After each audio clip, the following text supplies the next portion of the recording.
So hello guys, welcome to my channel. और आज ही हम लोगों की ज्योग्राफी की क्लासेस चल रही, जो हमने आज हम लोगों ने पहले पढ़ा था अक्षांश एवं देशांतर, फिर पृथ्वी की गतियाँ। अब हम स्टार्ट करेंगे ब्रह्मांड से, ठीक है।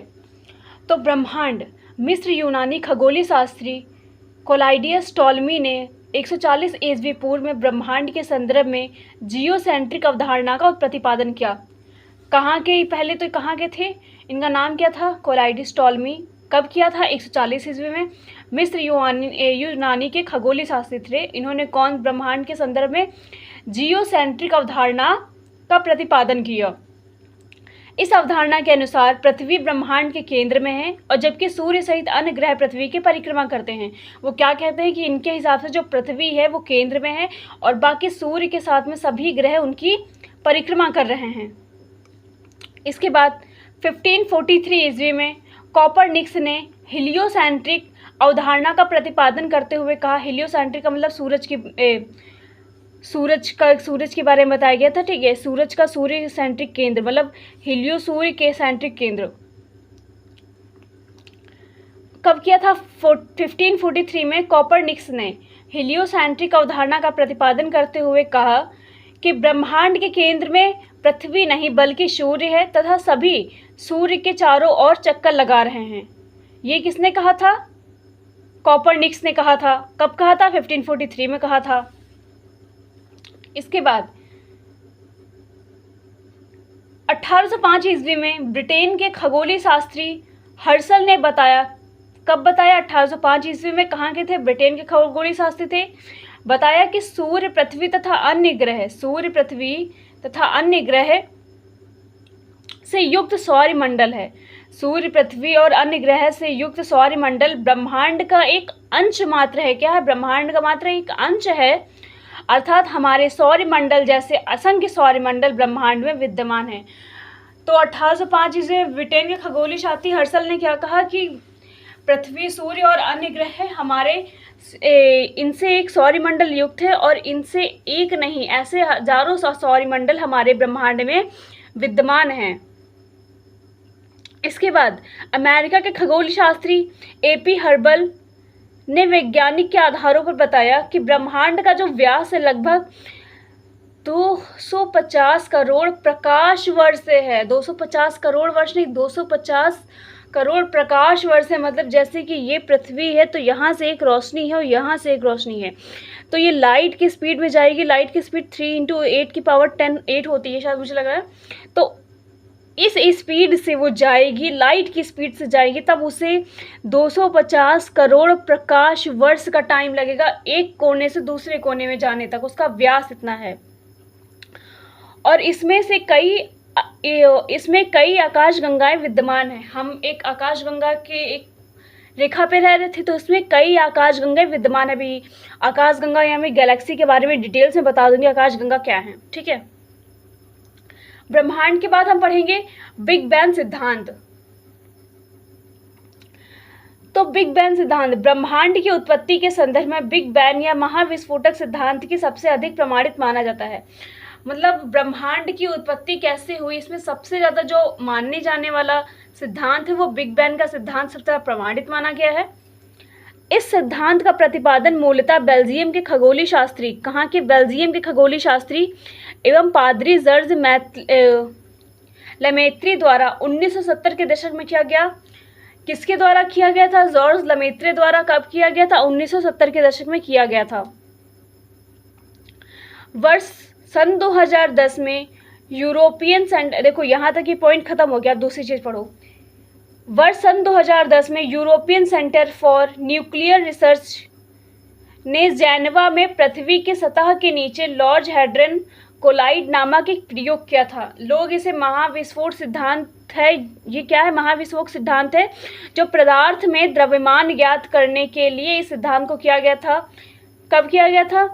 पदार्थ में द्रव्यमान ज्ञात करने के लिए गया था। इस सिद्धांत का बिग बैंग सिद्धांत से कोई लेना देना नहीं है, पर कुछ मीडिया वगैरह लोगों ने इसको इस सिद्धांत से ऐड कर दिया था, तो ऐसा कुछ नहीं था। ये सिद्धांत सिर्फ पदार्थ में द्रव्यमान ज्ञात करने के लिए किया गया था। ये क्वेश्चन चीज़ मैंने इसलिए बता दी क्योंकि ये 2027 में प्रश्न आया था, ठीक है। तो इस बात को याद रखना, पर इसका बिग बैंग से कोई लेना देना नहीं है। स्टीफन हॉकिंग के अनुसार, अब देखो स्टीफन हॉकिंग के अनुसार इस ब्रह्मांड की उत्पत्ति है, ना तो उत्पत्ति हुई है और ना ही कोई अंत है। किसके अनुसार? स्टीफन हॉकिंग के अनुसार इस ब्रह्मांड की ना तो कोई उत्पत्ति है और ना ही तो कोई अंत है। ब्रह्मांड संकुचित होता है और फैलता है। ब्रह्मांड के संदर्भ में यह प्रक्रिया निरंतर घटती रहती है।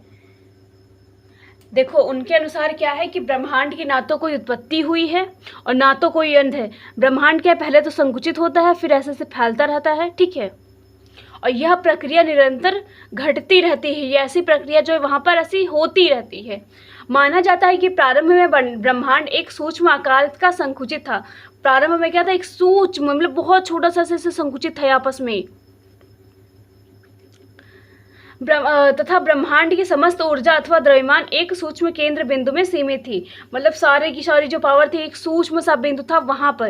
ये समझ लो एक सूक्ष्म सा बिंदु, सारी की सारी शक्ति जो है ना यहाँ पर द्रव्यमानित हो गई हैं, सीमित थी। इस सूक्ष्म केंद्र का तापमान एवं घनत्व तो बहुत अधिक था। इस केंद्र बिंदु को गुरुत्वीय एकक कहा जाता था। मतलब इस जो ये केंद्र है ना, इस केंद्र में बहुत ज़्यादा तापमान एवं घनत्व बहुत अधिक था। बहुत का मतलब बहुत अधिक था। इस केंद्र बिंदु को क्या कहा जाता है? गुरुत्वीय एकक कहा जाता है। इस एकक में अत्यधिक घनत्व एवं तापमान के कारण लगभग 13.7 अरब वर्ष पूर्व एक बड़ा तीव्र विस्फोट हुआ और केवल 1.42 इंपॉर्टेंट पॉइंट है 1.43 सेकेंड में ही ब्रह्मांड की उत्पत्ति हो गई। मतलब 2 सेकेंड भी पूरे नहीं लगे, 1.43 सेकेंड में ही ब्रह्मांड की उत्पत्ति हुई। इस एकक में अत्यधिक घनत्व और तापमान होने के कारण, जो ये एकक था, ये केंद्र जो था जहाँ सबसे ज़्यादा ग्रेविटी वगैरह लगी हुई थी, उसमें अत्यधिक घनत्व और तापमान होने के कारण लगभग 13.7 अरब वर्ष पूर्व, मतलब कितना टाइम की बात कर रहे हैं पता ही नहीं, 13 अरब की बात कर रहे हैं, तो उसमें एक बहुत बड़ा विस्फोट हुआ और केवल 1.43 सेकेंड में ही ब्रह्मांड की उत्पत्ति हो गई। यह ऊर्जा अथवा विस्फोट इतना तीव्र था जिस कारण वर्तमान में भी ब्रह्मांड का प्रसार हो रहा है। यह ऊर्जा और विस्फोट इतना ज़्यादा भयंकर, इतना ज़्यादा वो था, ठीक है, इतना तीव्र, इतना तेज था कि अभी भी ब्रह्मांड की उत्पत्ति हो रही है। स्टीफन हॉकिंग के अनुसार इस ब्रह्मांड की उत्पत्ति होने से पूर्व ब्रह्मांड अस्तित्व में था। स्टीफन हॉकिंग कहते हैं कि ब्रह्मांड का निर्माण होने से पहले भी ब्रह्मांड था। दरअसल ब्रह्मांड की उत्पत्ति के साथ ही समय की उत्पत्ति हो गई। ब्रह्मांड की उत्पत्ति के साथ ही समय की उत्पत्ति हो गई। देखो कितना बताया गया था, 4.43 सेकेंड ही लगे थे ब्रह्मांड की उत्पत्ति होने में।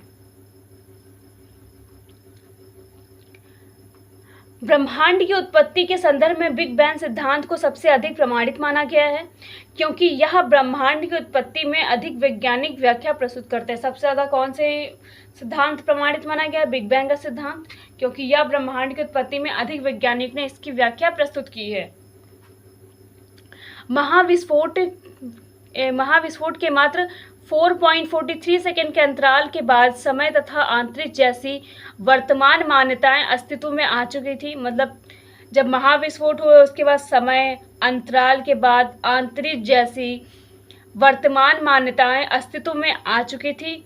भौतिक के नियम लागू होना प्रारंभ हो गए थे।